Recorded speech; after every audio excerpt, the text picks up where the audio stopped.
Hello, and welcome to the lore of Braunhaven. Today we're going to be moving east from the Borderlands to the Eastern Plains. The Eastern Plains is a vast, wide open nothingness for the most part. Um, the There have been several attempts in the past to colonize the Eastern Plains, and the results have usually met with failure, hence the ruins all over the place. Most of these ruins, especially along the Eastern Tradeway, consists of towns that quite literally just dried up. The Eastern Plains is made up mostly of hills and just a dry, scrubby grass. The That grass can be eaten. It is a dry and bitter flavor, but none of the other crops really wanted to hold very well. Small crops seem to do okay. They don't flourish, but large crops just simply don't want to take. There are a few locations that seem to have a better luck at growing crops, but none of those towns, for instance, Nolson or Ashton. Ashton does better than most.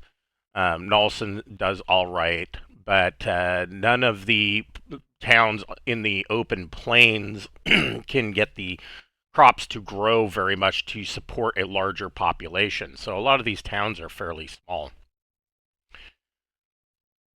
In addition to poor soil and crop yields, the plains are roamed by gnoll packs, and there are different packs throughout the region that they fight amongst themselves as much as they do the people that make their way along the Eastern Tradeway. Raids by the gnolls are quite frequent. So these towns that either dried up or were in the process of a slow death from drying up, then were hit by gnoll packs, and of course the gnolls. Let's just say what it is. The gnolls eat them.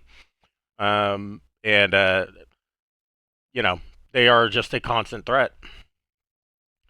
Crossing Cars River, there is Buckley's Ferry. Buckley was an explorer from the Kingdom of Casix, actually. He traveled the Eastern Tradeway, and he had more money than sense, and decided that he was going to attempt to build it. First, he tried to build a town, which is now Buckley Ruins. And the only thing that really ended up being his claim to fame was his ferry crossing Cars River. Cars River, of course, drains down from the northern mountains in the form of two rivers, the Mallory River and the Isha River, forming Hookham Lake, and then Hookham Lake drains out via Cars River to the Russian Gulf.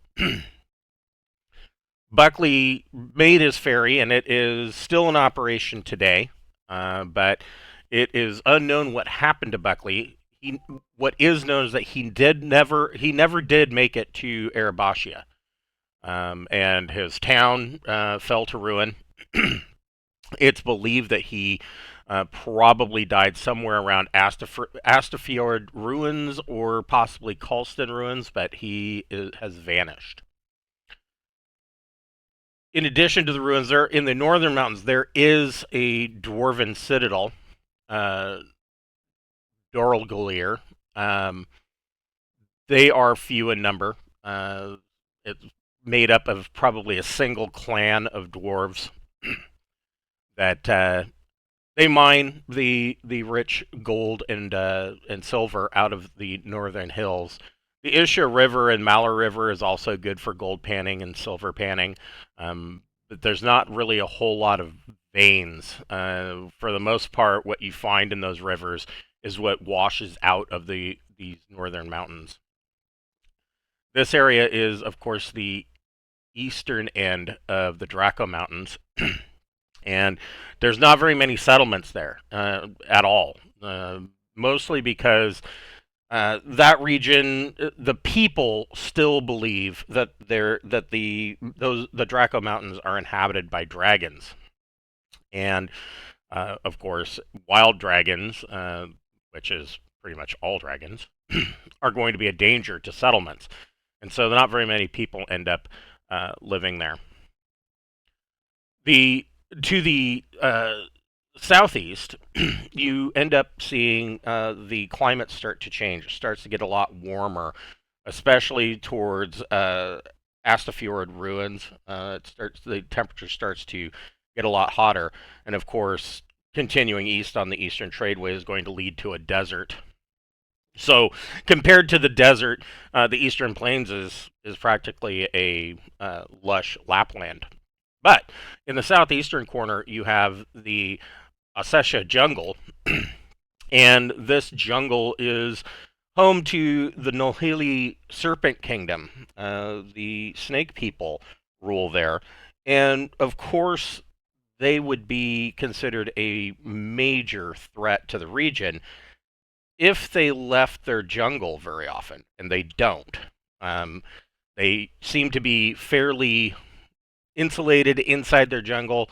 That's not to say that they're happy to be there. They lost a lot in the War of the Heavens and the Hammer Strike of the Gods, and many of their cities fell to ruin. They had, in fact, the Ossetia jungle actually at one time stretched much further northward, but has been reduced in size vastly. It's probably about a third the size that it once was. And the Hammer Strike of the Gods in the in the northern reaches of the desert really affected this region. It turned the soil to ash. It just wiped out most of the vegetation, and what is left is not much. I mean, this is just a vast openness.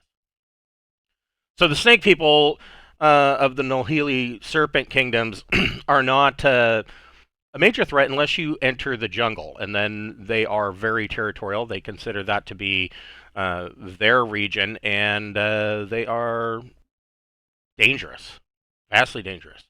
Most of the humans in the area suspect that the snake people are really kind of biding their time, or possibly secretly watching, or they're plotting. They are plotting to rebuild their once great empire. But the likelihood of that is probably low. But that's not to say that they're not a danger, because they are. There is deep, dark magics going on in the jungle, and there are many ruins, dungeons, city. There are a couple of active cities in the Serpent Kingdom, and they have a large temple that they meet at during their whatever the snaky religious holiday is. Think, lots of sacrifices. There's probably some baby eating, that kind of thing going on at Uklu Temple. Hukum Lake is a freshwater lake. It is a welcome respite. At the northern end, you have the town of Ashton, and of course, at the southern end, there is the Lake Inn, which is really the only place along the Eastern Tradeway to stop for the night. And it's not very far from Buckley's Ferry. So a lot of the merchant caravans will stop at Lake Inn in order to refresh themselves for a short period. It is not a large location. It's not anything like the Gloucester Inn. It is good enough to feed and water the horses, as long as the horses like eating scrub grass. And that's about it. You can get a night's sleep in an actual bed, aside from throwing a bedroll out on the hard ground. But aside from that, that's about all that's at Lake Inn. And still, because of the vast distances, this is looked at as a luxury. The other towns, you'll notice, like Lane, Hannington, and of course Nolson, they are way off the beaten path. And so it's very rare, unless you have a specific reason for going to these towns. The Eastern Tradeway really doesn't afford them much merchant traffic. Nobody's going to leave the Eastern Tradeway, and not to mention that, as said, the gnolls leaving the Eastern Tradeway is a dangerous prospect. The roads that go north and south to these small towns are often prime raiding spots for the gnolls. The Threx gnolls, or the Threx gnoll pack, pays attention to that road. They frequently make raids on Hannington and Nalson, and to the south, the Thizza gnoll pack makes raids on Lane. So this is a very dangerous situation. Most of the merchant traffic is going to stay on the Eastern Tradeway. Usually, in a lot of cases, if they can, the merchant caravans will usually actually set up camp in some of the ruins, such as Fellward ruins, Buckley ruins, or even Asterford ruins on their way. And while there's nothing really there for them, it is a sheltered location that they can camp for the night. And so it's not to say that the ruins are completely not. They are barren and devoid of life, but at least they offer some kind of shelter. The weather in the Eastern Plains is generally hot and dry. Well, I wouldn't say hot. It's warm and dry.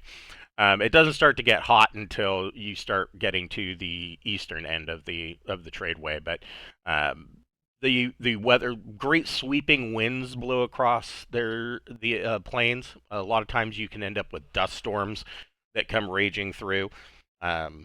Very little water until you at least reach Hookham Lake, and that's really going to be your last, fantastic place or large place to get water. So that is the Eastern Plains overview. We'll start looking at some of these individual locations next time. Thank you for watching, and have a good day.